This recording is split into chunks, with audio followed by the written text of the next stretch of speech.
Yes, I was running for the Animal Justice Party. Innocently, I didn't know too much about this issue. Even this time last year, I really didn't know too much about this issue. I guess you could have called me woke. I wanted to be kind. But I went along as an animal justice candidate along with two other candidates, female candidates, to an animal rights meeting in Brisbane. And for the first time, I sat there and listened to the concerns of women. And I thought, oh, this sounds really horrible. And we thought Animal Justice Party was basically made up mostly of women, and that women were saying they were politically homeless. We didn't have a position on this issue, and that if we got into politics in the federal election, that we could be a voice for women.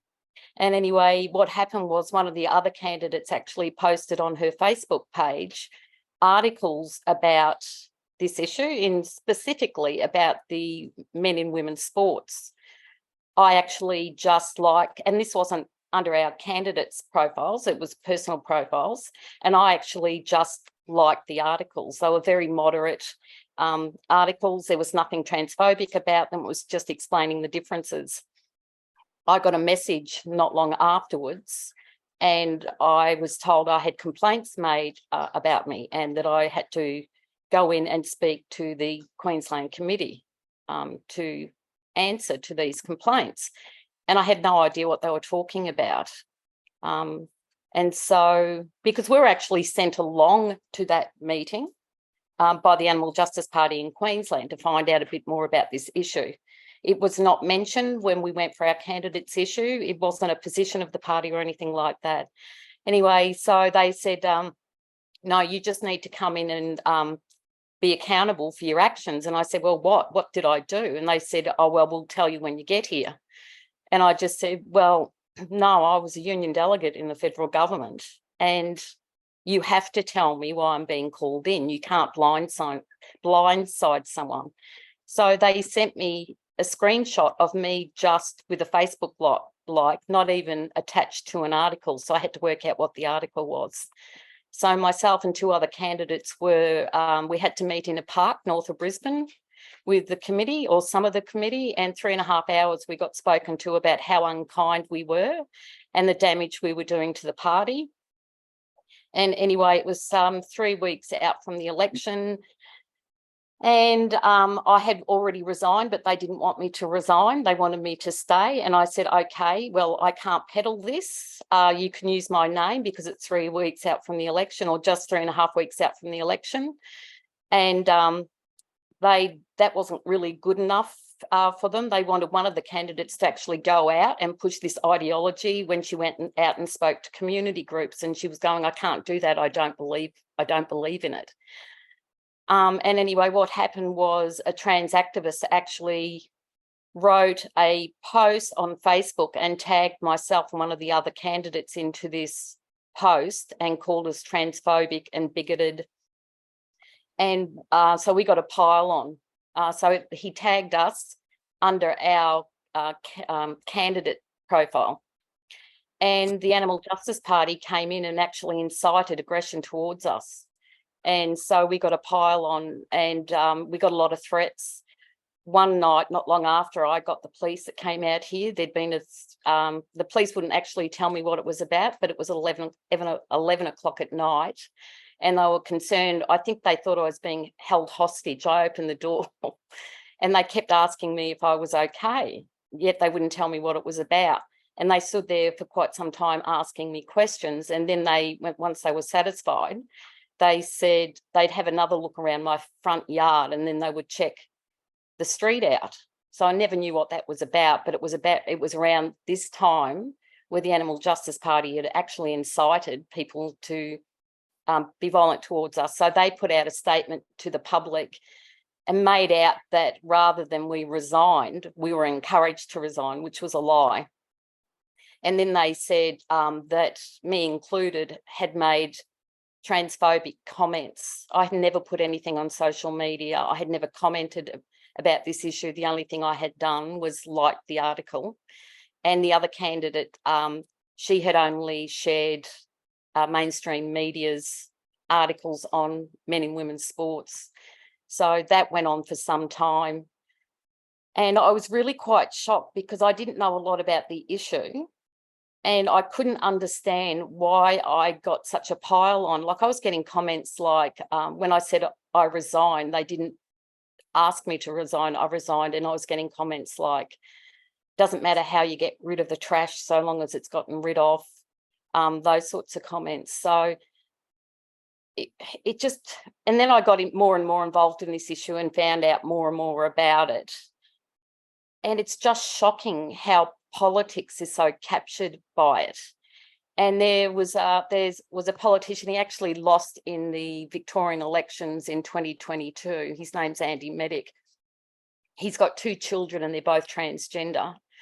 But what he did was, once he got into the Animal Justice Party, he started to make it all about the trans issue as well. I'm not saying he didn't do anything about animals, he actually did, and did some good work, but he started focusing on the trans issue more and more and more. And he wanted us gone.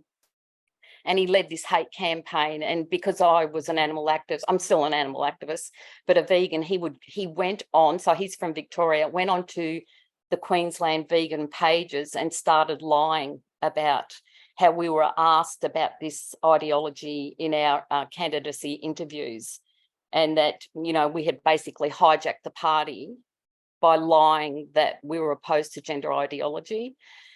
And so, so really that's my story, and it's sort of been really, really shocking. And I was one of the organisers in Brisbane for the Kelly J. Keane tour. And I got an invitation by one of the shadow ministers here, the LNP, the Tuesday after we had our rally on the Sunday.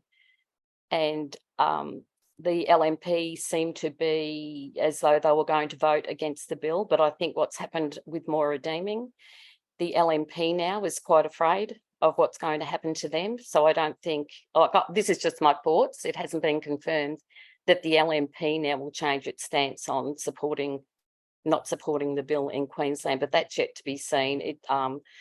So the big thing is how do we get our political parties to actually act in the interest of the public in relation to this issue?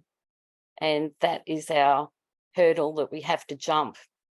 And if you can get cancelled by just liking an article, it just goes to show the power that this ideology has and the hold that they have over political parties. So really that's my story in a nutshell. It just sort of shocked me that I could be cancelled over just liking an article. And you look at Moira Redeeming and what's happening with her now. So what's the next step? How do we... And I think the only answer is to get out there and educate the public. And it's in your vote.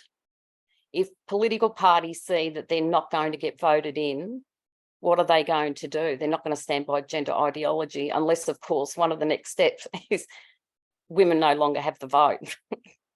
So, yeah, so that's in a nutshell. I know I haven't gone 15 minutes. I don't have an extensive story to tell, really. It's just basically about what happened to me and how easily it is to get cancelled.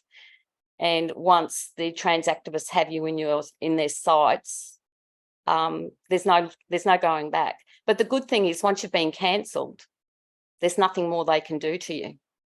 But I'm very lucky. I'm retired.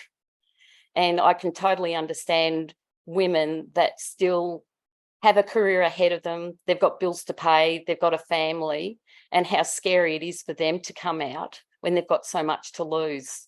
I've got nothing to lose. I've already been cancelled. So, and I guess the more that women come out when they feel safe to do so, the easier it is for other women. But we really do need to concentrate on the political parties and getting their support. So there's 2 parties. Well, there's more than 2 parties. I'm politically homeless now. And I really feel for Nina having to vote Conservative, because that's your worst nightmare when you come from the left, is voting for Conservative. But even if you look at in Canberra and the threats that were made against senators that were going to come out and be at that rally, they didn't go. But the one senator that did turn up, and someone that I've never agreed with, is Pauline Hanson. And she's the only woman in Parliament in Canberra that was prepared to come out and make a stand. The others were too afraid. And I'm not putting them down for that.